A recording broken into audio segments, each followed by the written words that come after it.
Shalom, selamat pagi untuk kita semua. Sangat bersyukur di pagi hari ini kita boleh kembali datang untuk berkumpul, beribadah bersama-sama. Sebelum masuk lebih jauh, mari kita bersama-sama kita tundukkan kepala kita ambil saat teduh. Saat teduh dimulai.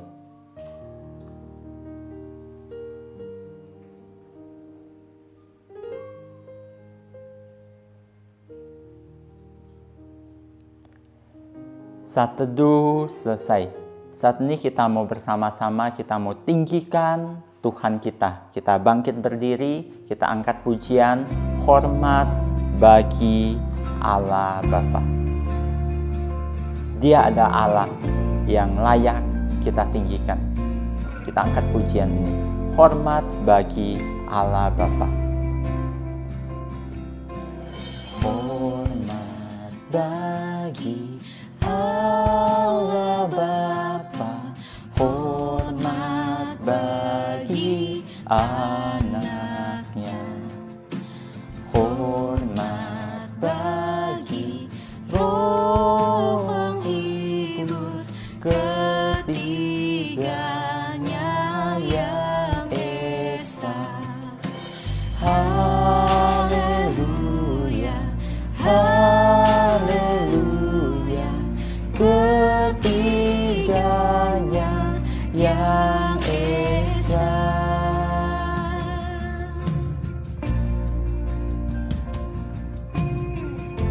Mari kita berdoa. Tuhan, kami mengucap syukur, kami berterima kasih kepadamu. Di hari ini kami boleh kembali bersama-sama berkumpul untuk beribadah kepadamu. Tuhan, kami serahkan proses ibadah hari ini ke dalam tangan pimpinan Tuhan. Tuhan yang pimpin, Tuhan yang sertai, agar melalui ini kami semakin lagi mengenal siapa Engkau Tuhan. Tuhan, kami serahkan sepenuhnya ke dalam tangan pimpinan-Mu. Hanya di dalam nama Tuhan kami, Yesus Kristus, kami berdoa dan mengucap syukur. Amin. Silakan untuk duduk kembali.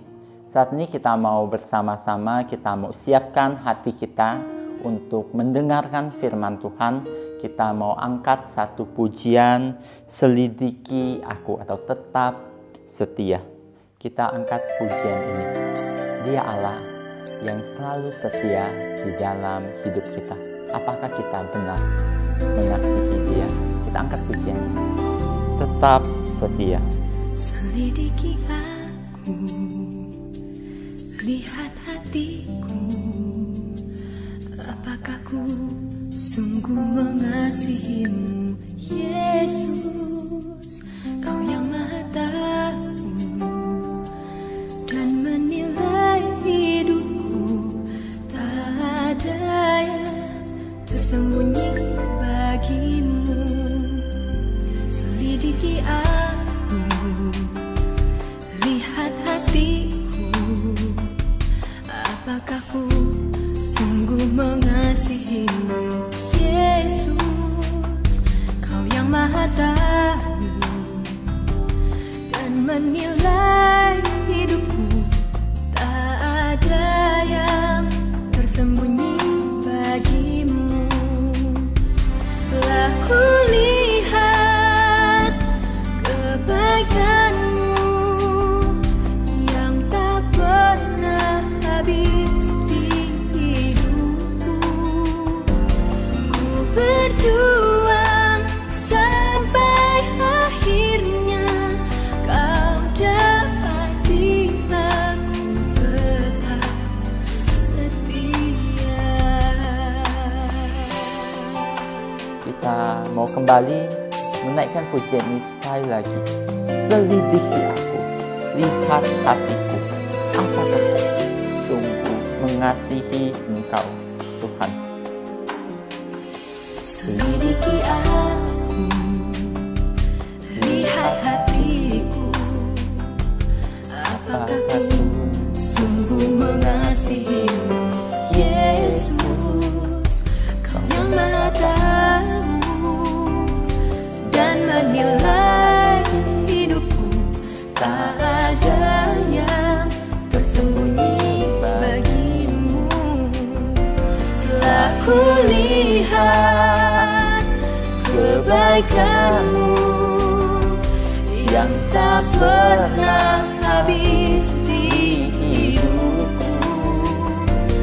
Ku berjuang sampai akhirnya Kau dapati aku tetap setia.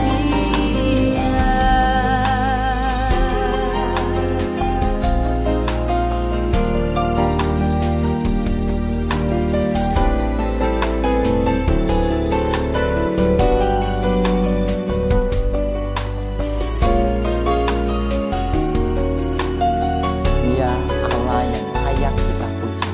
Kita minta diselidiki hati kita, apakah kita sungguh mengasihi Dia dengan benar. Telah kulihat kebaikan-Mu yang tak pernah habis di hidupku. Ku berjuang sampai akhirnya Kau dapati aku tetap setia. Ku berjuang sampai akhirnya Kau dapati aku tetap setia.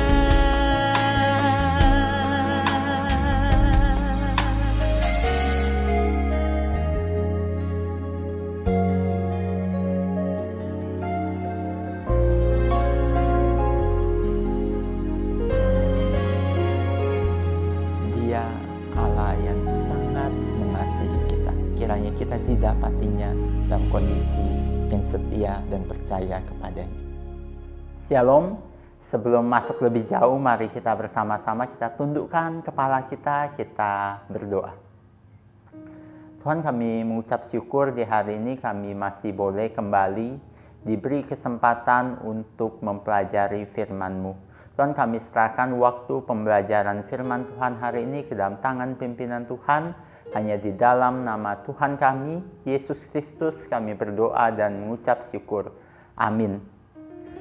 Renungan kita hari ini berjudul ikan. Nah, sebelum kita masuk lebih jauh, mari kita bersama-sama mendengarkan suara video Alkitab yang akan Bapak putarkan dari Yohanes 21 ayatnya yang pertama sampai ayatnya yang ke-14.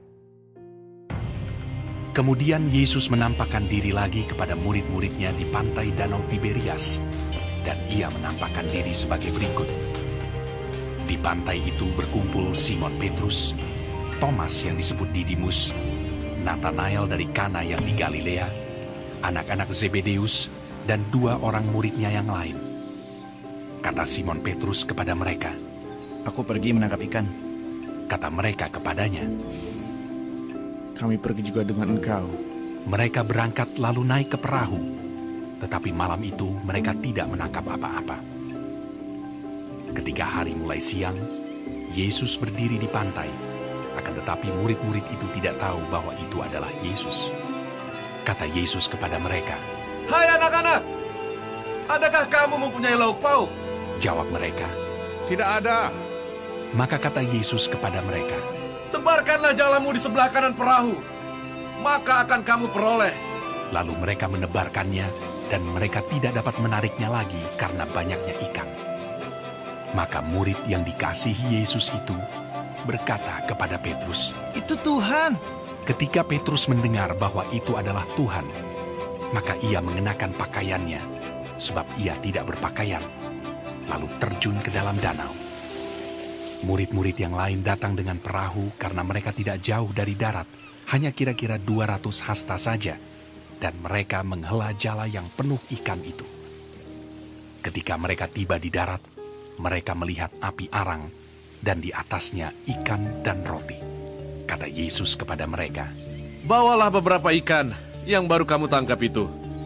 Simon Petrus naik ke perahu lalu menghela jala itu ke darat, penuh ikan-ikan besar, 153 ekor banyaknya.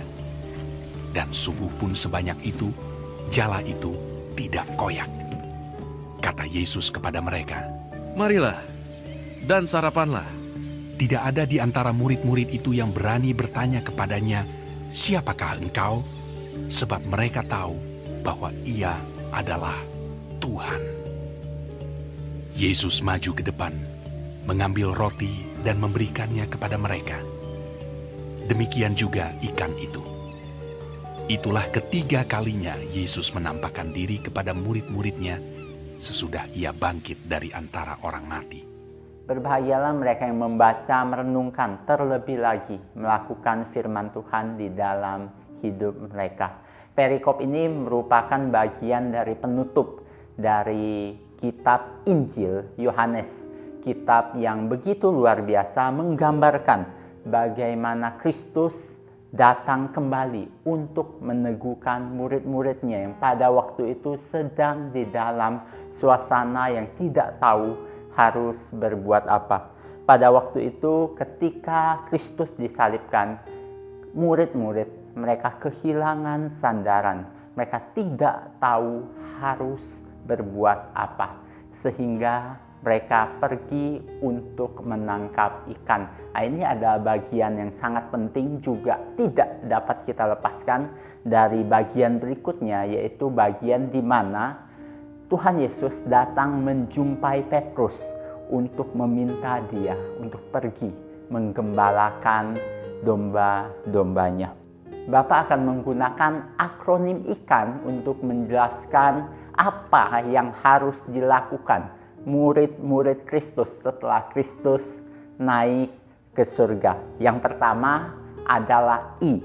Ikuti apa yang Kristus katakan. Mengikuti apa yang Kristus katakan merupakan pesan yang sangat penting di bagian yang kita baca tadi. Kita juga tahu murid-murid Kristus pada waktu itu adalah orang-orang yang terbiasa dengan menjala ikan. Mereka dikatakan juga mereka telah menjala ikan sepanjang malam dan mereka tidak mendapatkan apa-apa. Namun ketika Tuhan Yesus datang, ketika Tuhan Yesus memerintahkan mereka untuk menebarkan jala sekali lagi di sebelah kanan perahu, mereka melakukannya tanpa protes. Walaupun hal itu mungkin saja sudah mereka lakukan berpuluh-puluh kali. Namun pada waktu itu ketika Kristus memerintahkan mereka, mereka mengikuti tanpa protes. Waktu itu mereka tidak mengatakan apa-apa dan mereka menebarkan jala sesuai dengan apa yang Kristus katakan. Sehingga Alkitab mengatakan mereka mendapatkan apa yang mereka inginkan. Mereka mendapatkan begitu banyak ikan. Oleh sebab itu kita lihat di sini. Mengikuti apa yang Kristus katakan merupakan sesuatu yang sangat-sangat penting. Itu adalah I. Sekarang kita masuk ke yang dua, yaitu K. Kelola apa yang diberikan Kristus kepada kita. Nah, kita lihat ketika murid-murid Tuhan mengetahui bahwa yang memerintahkan mereka itu adalah Kristus. Nah, dikatakan bahwa Petrus segera pergi untuk menjumpai Tuhan Yesus. Namun ada hal yang menarik di sini.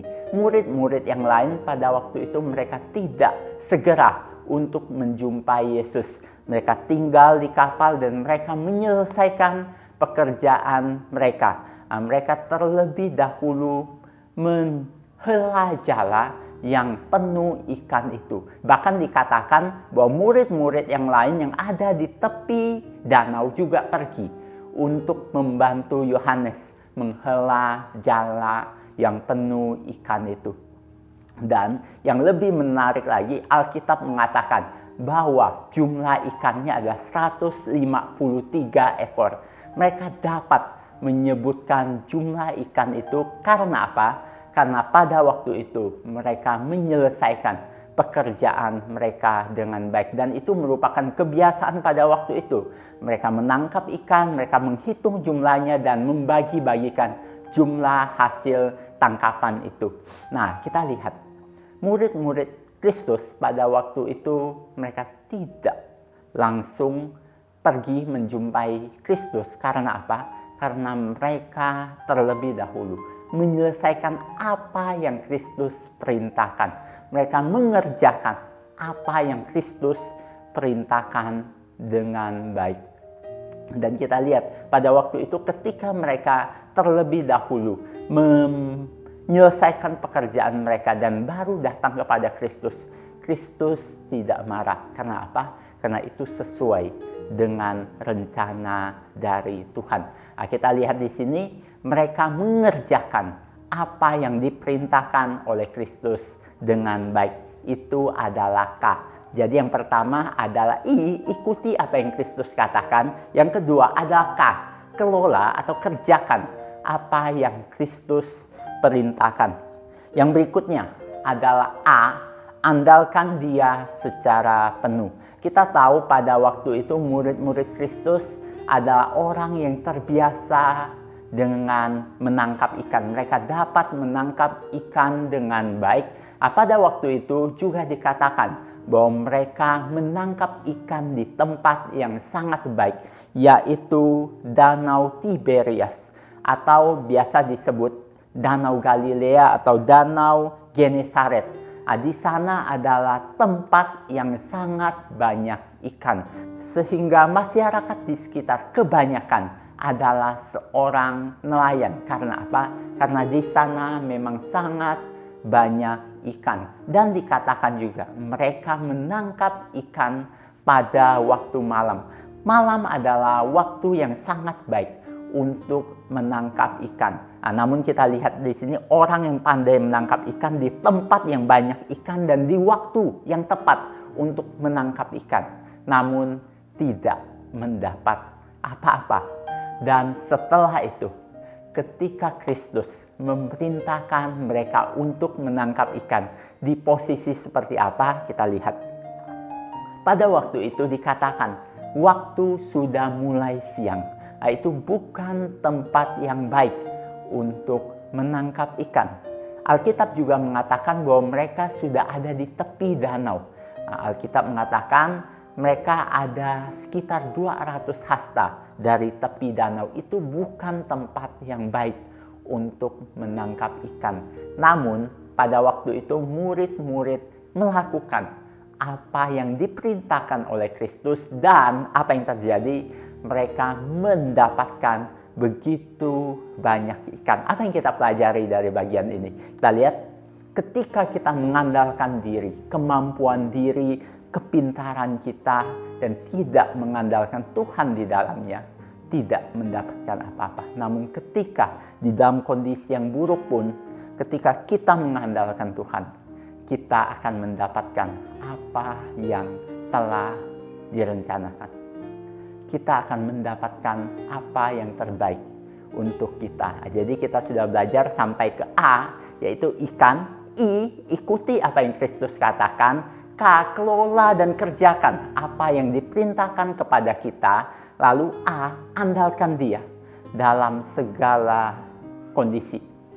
Yang berikutnya adalah N, nikmati apa yang diberikan dan nyatakan kemuliaannya. Di bagian ini kita dapat melihat satu hal yang begitu menarik, yaitu ketika mereka sudah berkumpul, Yesus mengajak mereka untuk sarapan bersama. Tuhan Yesus meminta mereka untuk menikmati waktu bersama dengan Dia. Pada waktu itu juga ada satu hal yang tidak biasa terjadi ketika Tuhan Yesus menjumpai para murid. Biasanya ketika berjumpa dengan Kristus, mereka tidak percaya bahwa itu adalah Kristus. Mereka ragu-ragu dan bertanya-tanya. Namun di bagian ini dikatakan bahwa para murid tidak berani bertanya kepadanya. Karena apa? Karena mereka tahu bahwa ini adalah Tuhan. Mereka percaya bahwa itu adalah Tuhan, sehingga mereka tidak bertanya-tanya lagi. Pada waktu itu ketika Kristus mengajak mereka menikmati makanan bersama, mereka diajak untuk menikmati waktu bersama Kristus itu dan tidak bertanya soal siapa itu Kristus lagi. Dan pada akhirnya kalau kita lihat pasal ke-21 ayat akhir, dikatakan bahwa Kristus meminta mereka untuk mengikuti Dia dan menggembalakan domba-dombanya. Kita diminta untuk menyatakan kemuliaan-Nya, untuk mengikuti apa yang telah dilakukan Dia dan membawa kemuliaan bagi namanya. Jadi ini ada renungan ikan yang Bapak berikan, dan hari ini Bapak secara khusus khotbah di depan akuarium Bapak untuk menjelaskan ikan ini. Yang pertama, ikuti apa yang Kristus katakan. K, kelola atau kerjakan apa yang diperintahkan oleh Kristus. A, andalkan Dia dalam segala sesuatu. Andalkan Dia secara penuh. Lalu yang berikutnya adalah N, ikan, N, nikmati dan nyatakan kemuliaan namanya. Kiranya ini boleh menjadi berkat untuk kita semua. Mari kita berdoa. Tuhan, kami mengucap syukur untuk hari ini kami boleh kembali mempelajari firman-Mu.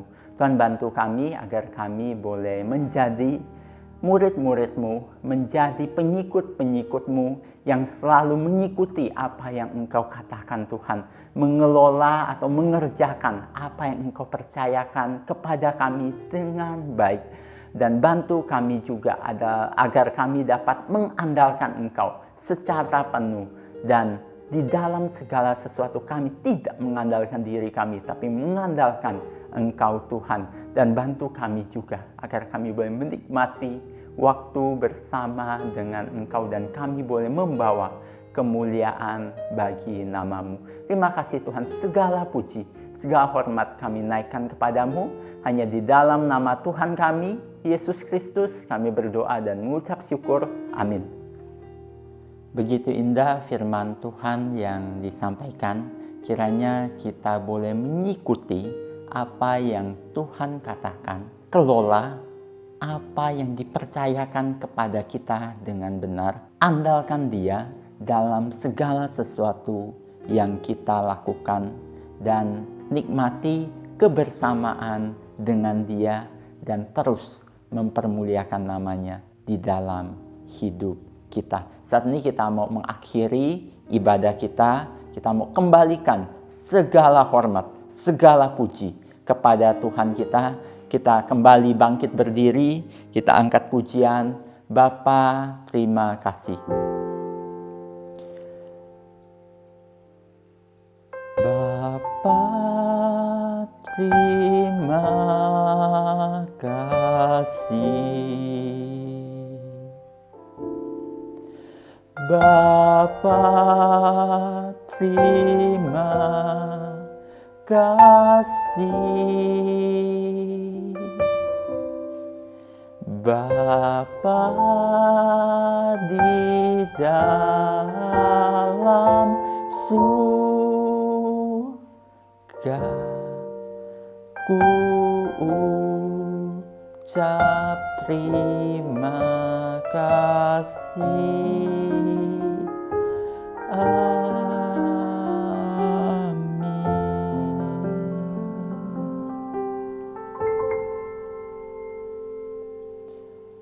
Mari kita berdoa. Tuhan, kami mengucap syukur, kami berterima kasih kepadamu. Di hari ini kami boleh menyelesaikan ibadah kami. Kiranya di dalam hidup kami boleh lebih lagi mempermuliakan nama-Mu Tuhan. Terpujilah nama-Mu Tuhan, hanya di dalam nama Tuhan kami, Yesus Kristus, kami berdoa dan mengucap syukur. Amin.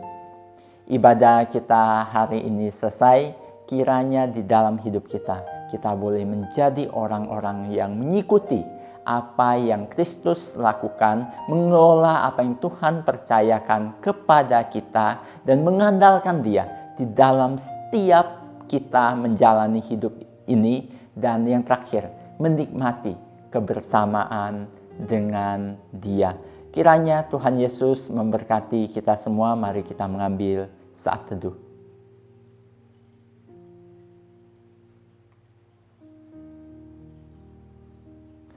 Saat teduh selesai, Tuhan Yesus memberkati kita semua. Soli Deo Gloria.